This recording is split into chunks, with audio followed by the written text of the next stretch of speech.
Hi there, I'm Paul Bagnall. Welcome to Market Call today on BNN Bloomberg. Andrew Moffs is on the show. He's Senior VP at Vision Capital. He'll take your questions on real estate securities. So get ready to give us a call. In fact, pick up your phone right now and do so. 1-855-326-6266 is the phone number. And you can also email us at marketcall@bnnbloomberg.ca. So we'll get to your questions with to Andrew Moffs in the second segment of our show. This is the first segment, and we'll welcome Andrew to the show and get his take on the current market environment for real estate stocks, real estate investment trusts in particular. Andrew, welcome to the show. You say you believe that we're in the fairly early stages now of a lengthy recovery in real estate investment trusts. Why? We are finally at the precipice. It's finally actually occurred. We've seen the U.S. Federal Reserve cut interest rates. We've seen the Bank of Canada obviously cut interest rates a couple of times. Our research shows, on average, from the beginning of the easing cycle for the U.S. Federal Reserve, real estate stocks outperform. Over a period of 2 years, we've seen real estate stocks on average go up 20%. Over a period of 3 years, 30%. And you couple that with what is one of the most underweight we've seen generalists to the publicly traded real estate sector in history. We think that's a pretty compelling setup at a time where, of course, you have to look at different property sector by property sector. The fundamentals are quite good. So we think the setup is quite good, both sides of the border, for real estate stocks generally. Lower interest rates benefit real estate entities in several different ways and affect the way the market looks at real estate investment trusts in several different ways as well. Give us a detailed breakdown of the different ways that lower rates can affect the real estate market and real estate securities. Yeah, so we like to think of it in two different ways, two sides of the balance sheet. First, on the leasing side, on the operations side, if you think about it, ever since interest rates went higher beginning in 2022, you've seen a slowdown in decision-making by tenants. So whether it's leasing an office building, leasing more space, or renewing a lease in an industrial warehouse, decisions have just taken longer as CFOs are not keen to put more capital to work when they don't really know what their cost of capital is. It's a lot easier today to make that decision. On the other side of the balance sheet, on the liability side, obviously rates coming down make it cheaper to access capital. Firstly, lower interest costs, it's an obvious thought. But the availability of credit has improved, as well as the thought that transactions should pick up. Now that people can underwrite assets more effectively, it's now easier for transactions to occur, and that pickup in activity will help give price discovery, because really what we've seen are frozen transaction markets. The public markets, because they trade every day, discounted the future. And in our view, overly discounted what would happen to property prices when interest rates went higher. Now that we're finally seeing transactions occur, price discovery is happening, and we think that spread is far too wide, and there should be a catch-up trade, and we've seen it begin, that publicly traded real estate should converge up to the price where private real estate will ultimately settle. Andrew Moffs is our guest. He's an expert in real estate securities, real estate investment trust in particular, and he'll begin taking your questions right after this. Here again.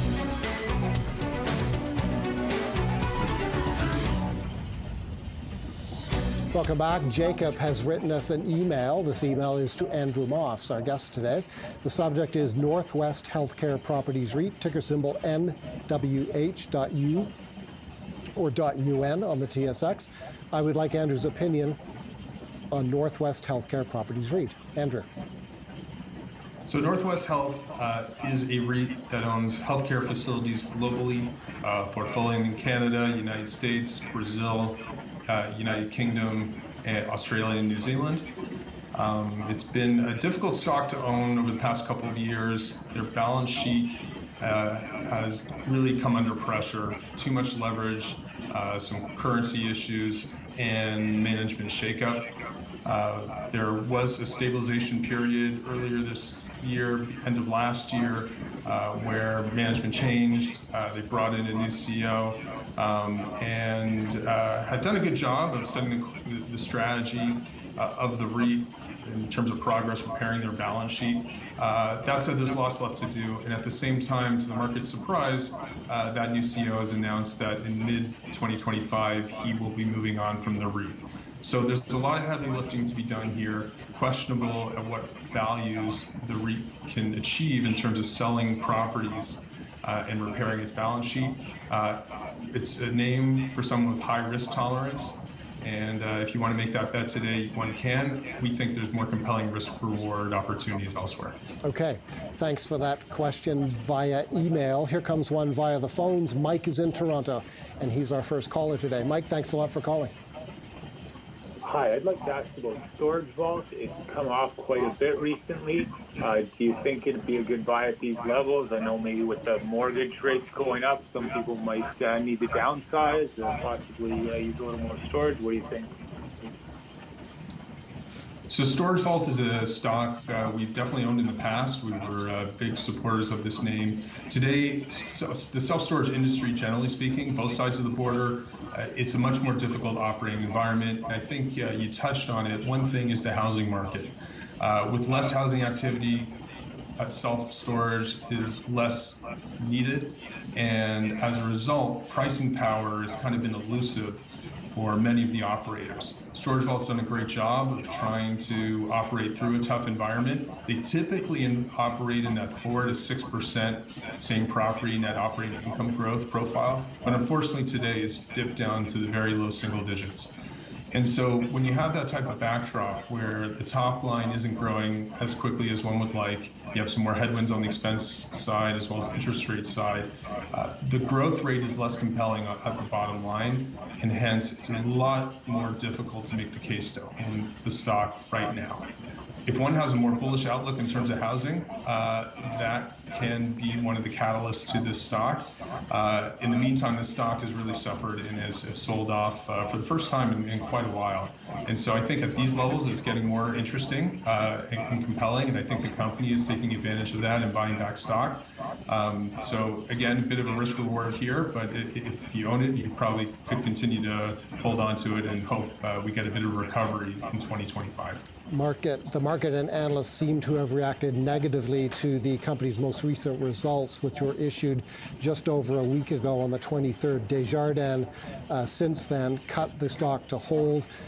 Bank of Nova Scotia lowered its price target to $5.50 from $5.75. Thanks, Mike, for your call on Storage Vault. Let's go to Anne. She's in Scarborough. Hi, Anne. Hello, good afternoon, gentlemen. Andrew, I'm calling about RioCan REIT. Should I buy more or just stay the course? Thank you. So I think you're good staying the course on RioCan. The stock has come under pressure recently. There is some concern over its exposure to the condo market, particularly in Toronto. Concern over the ability for people to close on those pre-sales, as well as their exposure just generally to the units that they have. Ignoring that, they have a great portfolio. We're quite bullish on the outdoor shopping center landscape across Canada. The supply and demand fundamentals are quite strong today, meaning we have low supply and increasing demand, given all the population growth we've had. So by and large, their portfolio is quite defensive, yet they do have this exposure to residential, both through rental as well as condo, and that's why the stock has taken a pause. I think it's certainly a great management team and portfolio, and you're well served to hold on to the stock. Thanks for that call, Anne. Anita is in Toronto, and she's our next caller. Hi, Anita. Hi, good afternoon. Thank you for taking my call. My question is on Smart Centers REIT. What's your opinion on it? And I hold it, and I just want to know what your thoughts are on that company. Thank you. So I mentioned we're positive on retail across Canada, generally speaking. Smart centers, their tilt is more to what we call power centers, which are typically not necessarily anchored by grocery, though Walmart has a grocer component to it. It has more of the big box retail store that one is used to. Walmart is Smart Center's largest tenant. That's a good thing. It's a very good credit.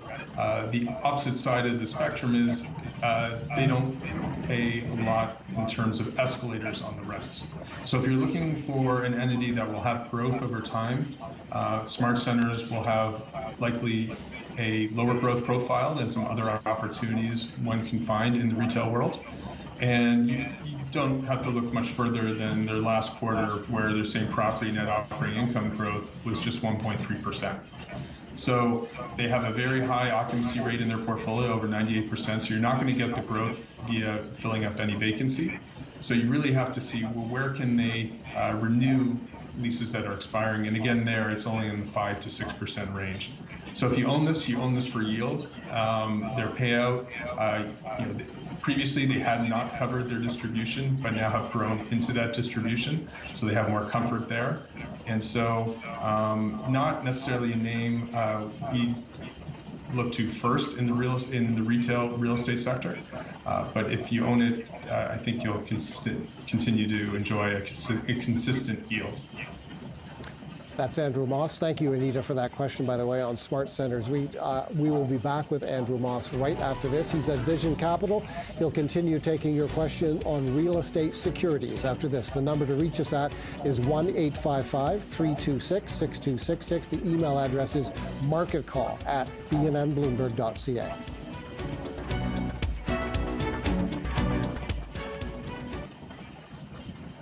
Well, Dan is our next viewer, and he has submitted a question to Market Call. The subject line, European Residential REIT, ticker symbol ESRT.UN on the TSX. I would really appreciate Andrew Moffs' comments, he writes, Andrew, on European Residential REIT. What do you think of this one? So this is a really interesting story. It is a stock that we own in our fund.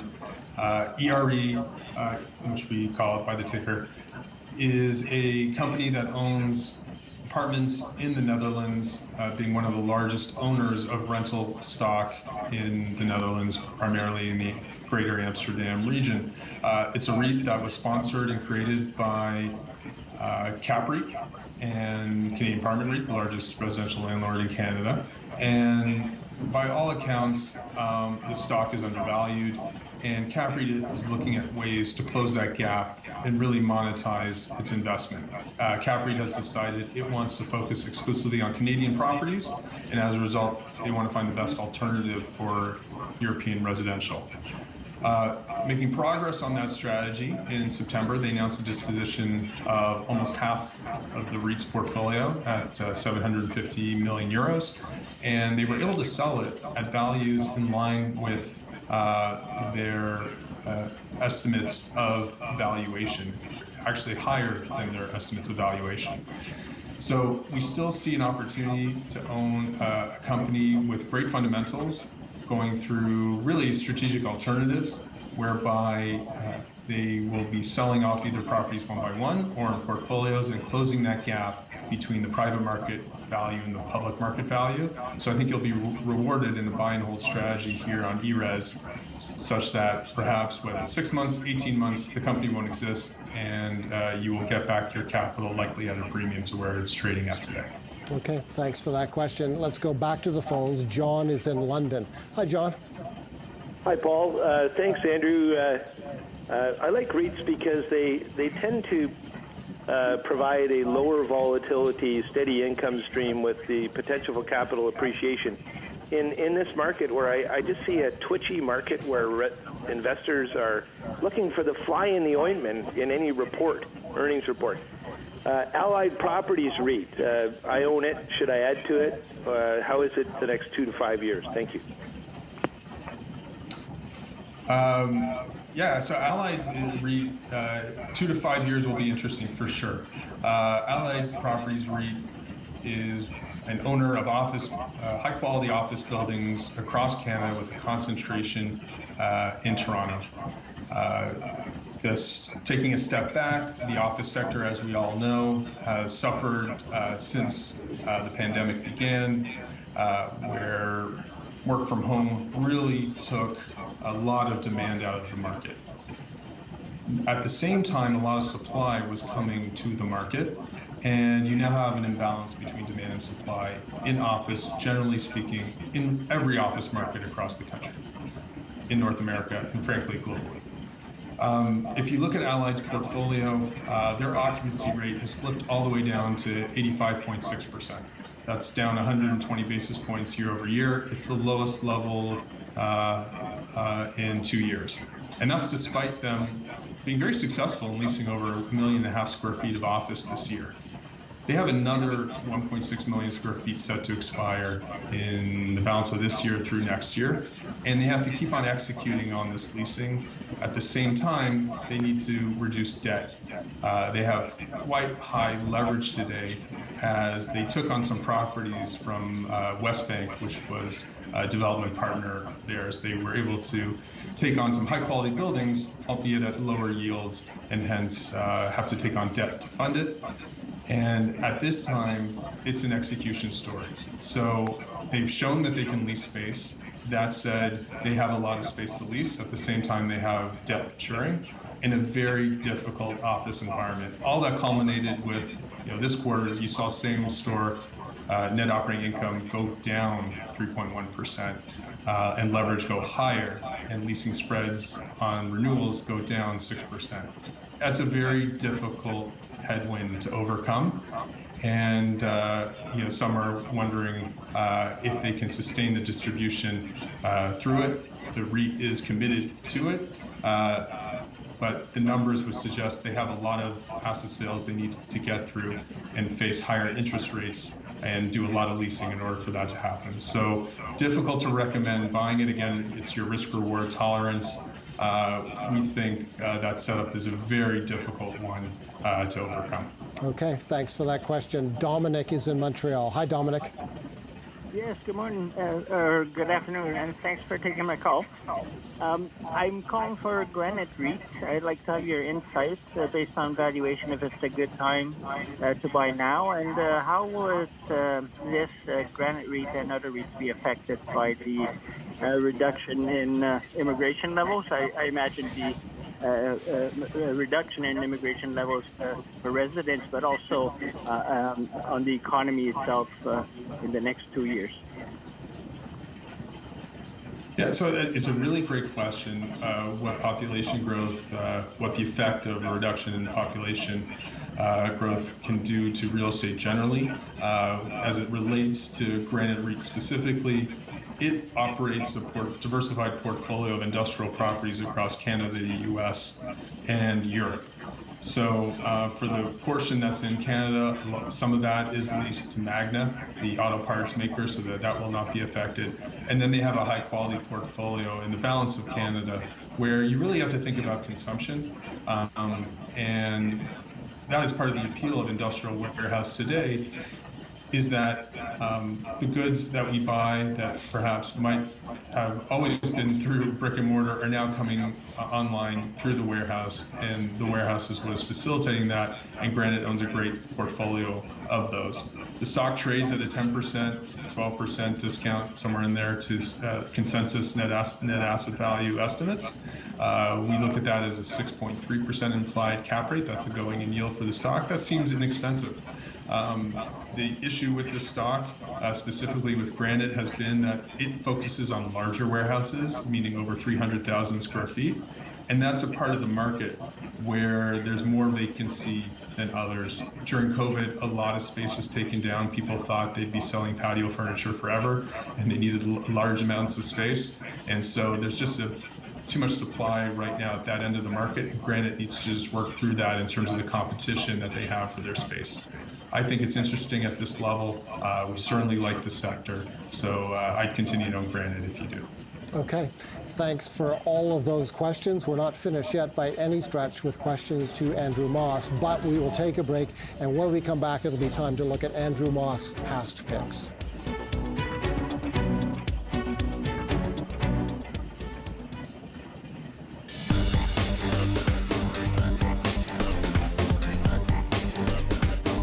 Welcome back. It's time now for Past Picks. Andrew Moffs visited with us on September the 27th, 2023. So just over a month ago, about 13 months ago, just over a year ago, I should say, 13 months ago. Dream Industrial REIT was a top pick on that day. DRI in Toronto, DRI.UN.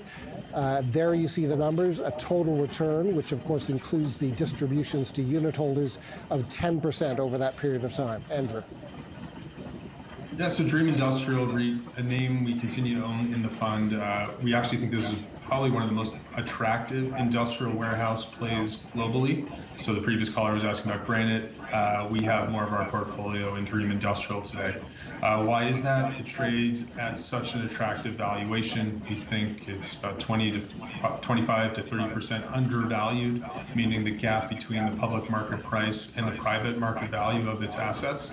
It's got a great portfolio. Think of it as more of last mile distribution. That's more attractive to us today. Some of the smaller bay units, we call it, that are close to population that can fulfill the delivery of goods. And it's a portfolio in Canada as well as Europe. Europe, we see some very positive fundamentals in the Netherlands and in Germany specifically. And in Canada, they have one of the best exposures to Toronto that you can find in the public markets. So we would continue to stay the course here. We have continued to add to it on weakness, sell it on strength. Okay. The next top pick on that day was Sun Communities. This is a New York listed security, SUI in New York. There you see the numbers, a total return over that period of time, 17%. Andrew? So Sun Communities operates in a sector that we really like, the manufactured housing community sector. Think trailer parks. This is a real estate sector whereby the landlord owns the land. You own the home that sits on top of it, and you pay land rent. The resident is responsible for all the capital expenditures and has to pay rent to the property owner. Very pure form of cash flow and property, and hence the appeal. This is a sector, as a result, that's always traded at a premium to net asset value, and there's only been very few times where it's traded at a discount, and today is one of them. We recommended Sun Communities over a year ago, and we continue to own it in the fund today. It still trades at a discount to its net asset value, and what we find perplexing is that it trades like an apartment REIT, yet is way more defensive given the attributes I just described. Think of this as a form of affordable housing in the United States, yet it has better cash flow growth next year. So we continue to stay the course here in Sun Communities. We've been pleased with the return so far, but think the setup could be good for 2025. Okay, and a final pick on that day, top pick number 3 on that day, Boardwalk REIT, a name familiar to Canadian investors. It's been in the rental housing space for many years in this country, and there you see the 13-month return on that one, 14%. Andrew? Yeah, and Boardwalk's been a favorite name for us in our fund for many years as well. We noticed the recovery in Alberta, I think, earlier than others, probably even surprised management, where we thought what our values of the stock could be. And even still today, with the stock now coming off its recent highs of 90, where we told management we thought the stock could go to, I don't know, 3-4 years ago. Sitting here today, what's interesting is here you have the opportunity to buy a great portfolio of apartment assets weighted to Western Canada, specifically in Alberta and Saskatchewan, where there currently is no rent control. And you can buy a portfolio trading at, call it $210,000 a suite. Comparable assets in the private market are trading anywhere between $230,000 and $260,000 a suite.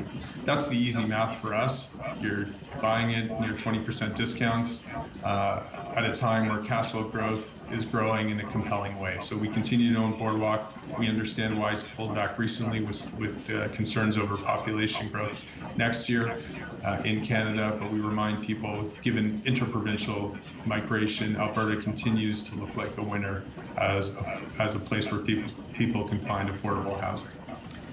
Those are Andrew Moffs' past picks, all of them finishing the 13-month stretch between appearances in positive territory. There's a total return over that period of time of 14%. We'll be back with Andrew Moffs from Vision Capital.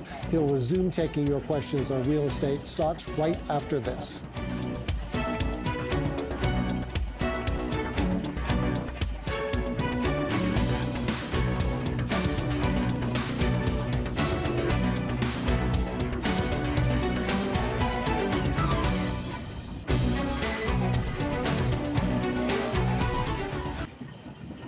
Okay, we are back with Market Call and Andrew Moffs, our real estate securities expert.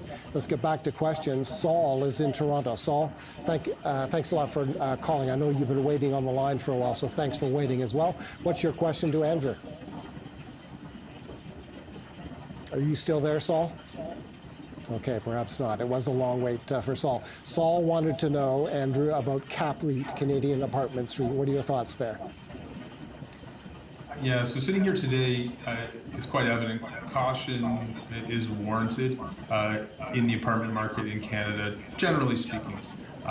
We've had great population growth over many years, as we all know, and with recent announcements, it's possible the population actually goes negative next year with some restrictions in terms of temporary foreign workers, as well as permanent residents. So given that backdrop, you've seen the apartment REITs sell off. We think they're now coming back to very interesting levels. Now, talking about Cap REIT specifically, Cap REIT's the largest landlord in Canada. It has the highest exposure to GTA apartments amongst all REITs. About 40% of its units are in the Greater Toronto area. We think it's a very good portfolio. What's interesting about Cap REIT today has been their capital allocation strategy. They are selling older apartment buildings that have lower growth, albeit high mark-to-market, and recycling that capital and buying new buildings built by other developers. So they're not taking development risk. They're buying buildings straight from developers and having better cash flow growth over time as newer buildings require less capital expenditures, as well as the ability to capture rent upside, particularly in rent-controlled provinces, where new construction is not subject to rent control.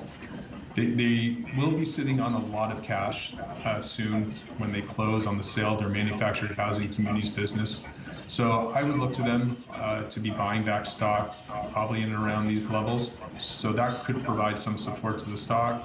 Long term, we feel pretty good about multifamily in Canada. Sitting here today, it's a bit of, as I said, caution is warranted. So if you own the stocks, I think you're going to be rewarded over the medium term. You just have to suffer some volatility over the near term. Okay, thanks for that call. Let's go to Montreal. Simon's on the line. Hi, Simon. Hi. I'd like to find out about SL Green. I bought it for about a year ago, and I've done quite well. I'm just wondering if I should hold on, and also if there's any better one that's available right now. Thank you very much. Thank you, Simon. There's SL Green up 165% over the past year. Andrew? Yeah, well done, Simon. We owned the stock as well. We identified New York City as the one office market we were willing to invest in, given the valuation of where the stocks were over a year ago. We have since exited SL Green, not because we don't think it's a great company, great management, great assets. Again, this is a portfolio solely focused on Manhattan. They are the largest landlord of office buildings in Manhattan.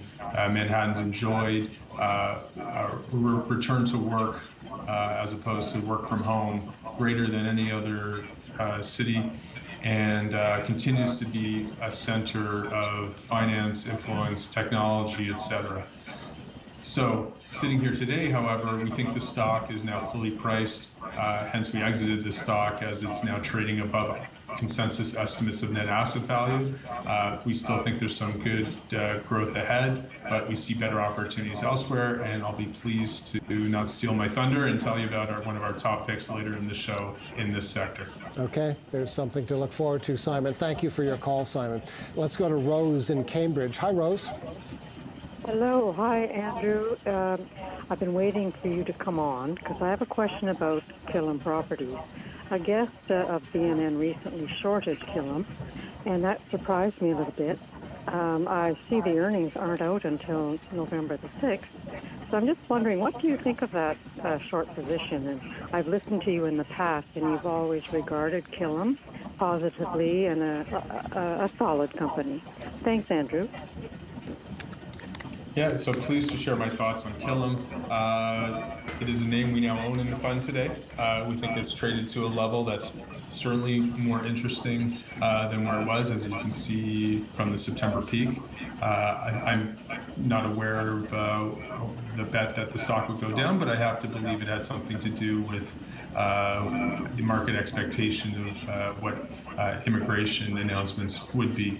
And now that immigration has been curtailed, as I alluded to previously, all residential REITs have suffered in Canada. I think Killam's now at a level that's really attractive, trading at over 15% discount to its net asset value. This is a REIT where a lot of its suites are situated in Atlantic Canada, about 60% of its portfolio, and they've been actively expanding in Ontario and BC to diversify their income streams. What I like is that 44% of its NOI is not subject to rent controls. This gives the REIT the ability to capture fair market value in terms of the rental stream, as opposed to being held to prescribed rental rates at a time where there's a mismatch between what the market could actually pay versus what the actual resident is paying. So given all that, we think it's attractive stock to own today, and it's a pure play in the Canadian apartment REIT sector that trades at quite a discount. We think same property NOI this year will be quite strong, so I think the results will be pretty good, and I continue to stay the course there. Okay. Thanks for that question from Rose in Cambridge on Killam Properties. We'll be back again with Andrew Moffs. He's at Vision Capital. He will resume taking your questions on real estate securities. 1-855-326-6266 is the number. Market call at BNN Bloomberg is the email address.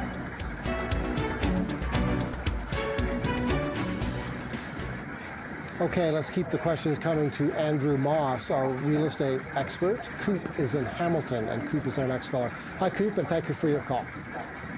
Well, thank you for taking my call, gentlemen. Several years ago, I invested in a company called Interrent. Took a very nice jump, went up, and has settled back over the years. And it just seems to be sitting there. I'm not sure if I should sell it, keep it. I just don't know quite what to do. I'd appreciate any advice you could give me on that. I'll sit back and listen to your answer now. Thanks, Coop. So Interrent is probably at one of the more compelling levels it's been in quite some time. It is a multifamily landlord across Canada with a concentration of 12,000 suites in the GTA, Montreal, and Ottawa primarily, as well as a nice portfolio out west in Vancouver. This is a REIT that's made its mark by pursuing more of a value-add strategy. When you operate in rent-controlled markets, you do have the ability to pursue rents above the prescribed guidelines by putting capital into your assets and improving them, and then you can secure above guideline increases to your rents. Interrent's been very successful at doing that. They've had a great track record. Sitting here today, the stock has been under pressure first because of its exposure to more of the student population, specifically in the Montreal area, where students were slow to come back during the pandemic, and as a result, rents were lower than expected. Today, with questions about immigration, people have we think too much so punished the real estate, the residential sector, and Interrent now trades at a very wide discount, over 20% discount to its net asset value. We think it's attractive at these levels. Okay, thanks for that question. Let's go to Waterloo, Ontario. Larry's on the phone. Hi, Larry. Hi, guys. Hi, Andrew, and thanks for taking my question.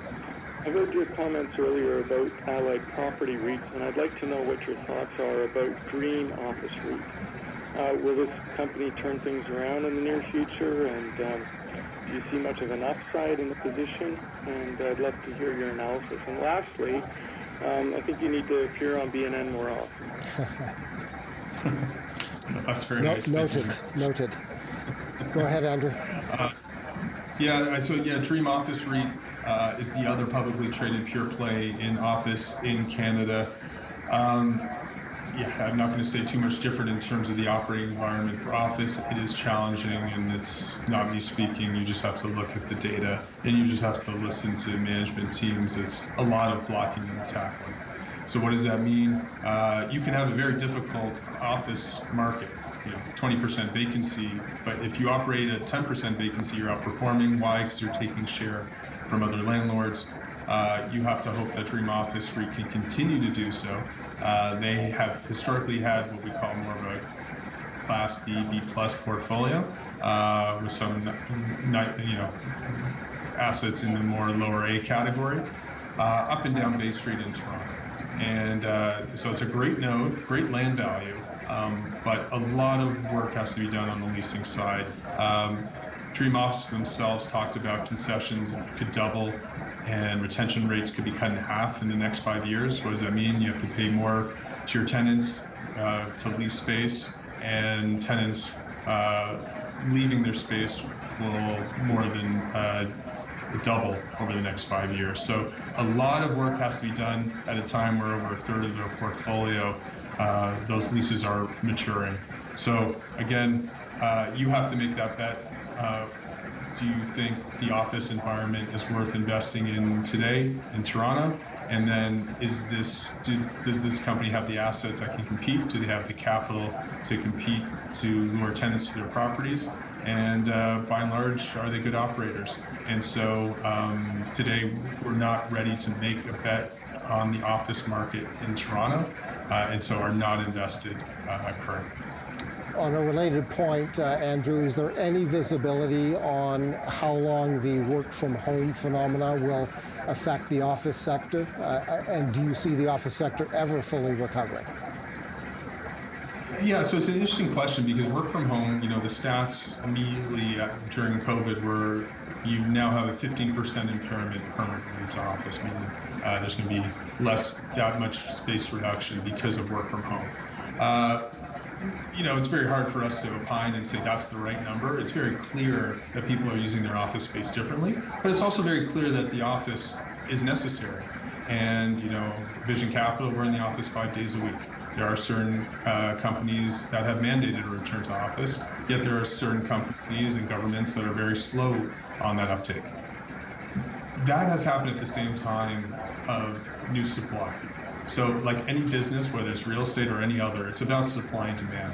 So it's not just a one question, one answer scenario where what does an impairment to demand mean? It means what happens when you have some challenge to demand at a time where tenants have more choices than they ever have.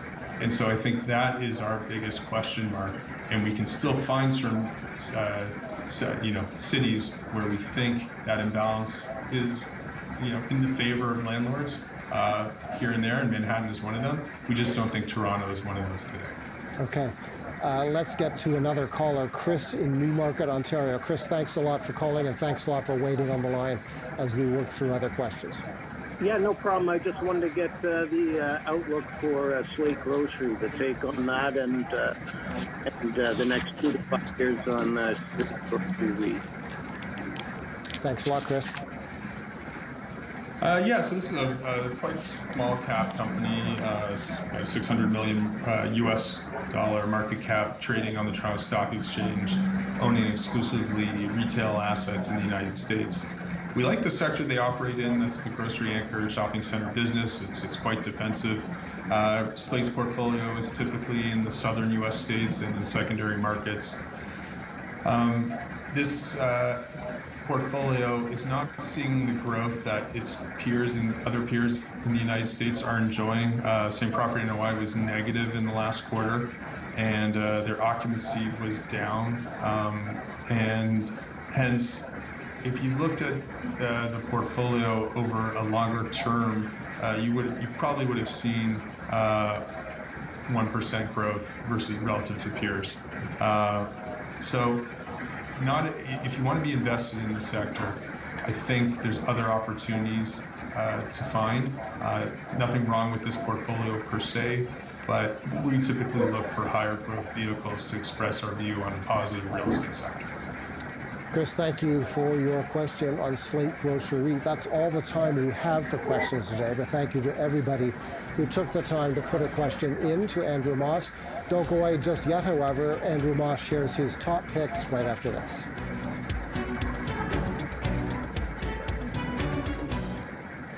Welcome back. It's time now for Top Picks with our guest, Andrew Moffs. He, of course, is an expert in real estate securities. Up first is First Capital Realty, ticker symbol FCR.UN in Toronto. Andrew? Yeah, so First Capital REIT is a top pick of ours, one of the largest holdings in our fund today, because the portfolio is one of the highest, if not highest quality, grocery-anchored shopping center portfolios, not just in Canada, not just in North America, but globally, and trading at a very wide discount to its private market value.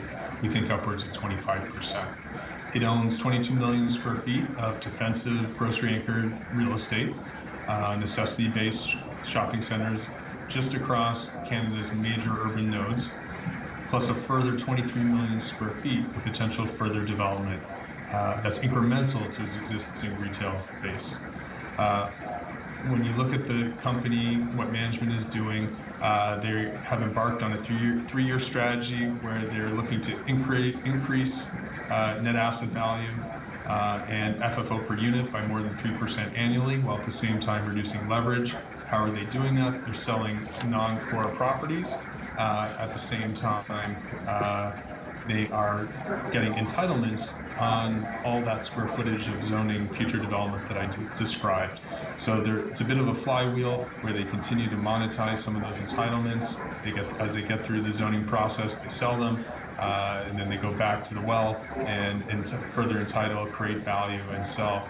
And at the same time, we think you're able to buy a company trading at such a wide discount, such high quality, with a near 5% distribution yield. We think that's quite attractive as the company continues to close the gap.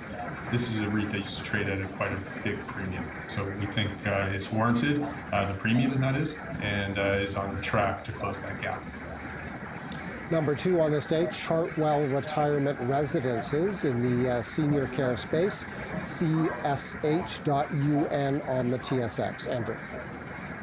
Yeah, Chartwell owns over 25,000 suites across Ontario, Quebec, Alberta, and British Columbia. So pretty easy to value in terms of owning one of the largest retirement portfolios across the country. They, like every other senior housing operator, suffered through the pandemic, lost a lot of occupancy, and has been on a strategy of improving those occupancy rates, and has done a tremendous job of filling up its units. Today, occupancy sits all the way back near 90%. When they had put out a goal to the market of getting 95% occupancy, people thought that was a little ambitious. We thought it was possible. Why? Because we're finally seeing the leading edge of the baby boomer population using this product. It had always been the demographic wave that people were waiting for, and now the penetration rates have increased, and people are now looking for this form of retirement living, and Chartwell offers a great product. The stock trades at a discount to net asset value, yet recently they've been able to put their capital to work and expand their portfolio, and we think they're doing great accretive acquisitions, so we continue to expect net asset value growth as occupancy increases. It's a very high margin business, increasing occupancy at these levels. Okay, Chartwell's number two and number three, and these picks are not ranked, by the way, in terms of any preference. They're just the order that Andrew has brought them to us. Empire State Realty, ESRT in New York. What does Empire do, Andrew? Yeah, so Empire owns a portfolio of primarily office buildings across New York City, as well as a bit of a retail portfolio and some multifamily assets. In all, 60% of its NOI comes from New York office, call it 15 to 20% from retail multifamily. And then the balance is from the flagship Empire State Building Observatory, which is about a quarter of its net operating income, and that was recently voted the #1 attraction in the world. It's iconic. So why do we like Empire State? I mentioned earlier, we like the Manhattan office market. You're seeing increasing leasing volume and tenant utilization. This is a market about haves and have-nots, meaning there are some well-capitalized building owners and some poorly capitalized building owners. Empire State is certainly one of the well-capitalized ones. They are attracting tenants to its portfolio in what we call the Midtown South market. They offer more of a value proposition for those tenants that can't afford $200, $250 square foot rents. They can offer more, something in the $100 square foot rent area. And what we love about this REIT, in addition, it's trading at a big discount, 28% discount to the asset value. For those that care about sustainability, this was #1 listed out of all, #1 in terms of sustainability out of all listed REITs globally. And that's pretty good when you own the Empire State Building that was built in 1931. Andrew, thanks a great deal as always. Thank you to our viewers as well. That's Market Call for today, trading day, and Andrew Bell up next.